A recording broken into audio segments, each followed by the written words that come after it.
Well, hello everyone. It's been a while since I've posted anything at all.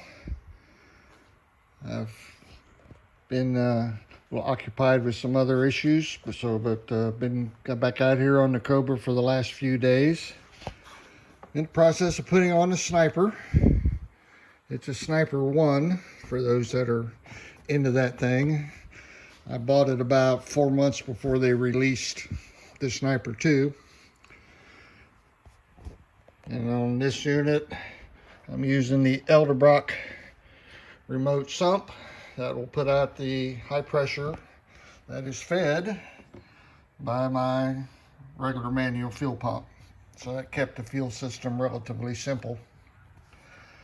Most of my time here lately has been trying to route all this wiring harness in a manner that keeps it away from the spark as much as possible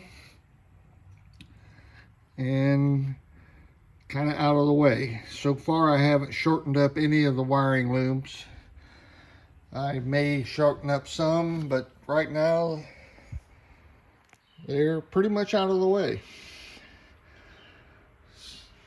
At the same time, since I had to get into things, I had pulled out my dash insert and rewired it so that I have plugs to unhook all of the wires. I've got 3 connections in there, 12-pin connections, and that'll make it to where I can get the dash out as a unit with a lot less trouble.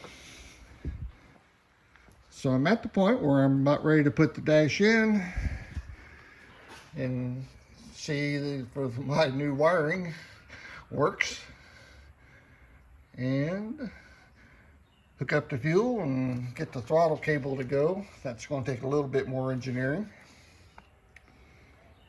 and then give it a start. We'll see how good I am at living in the world of fuel injection. Should be a nice challenge. So once again, thanks for watching.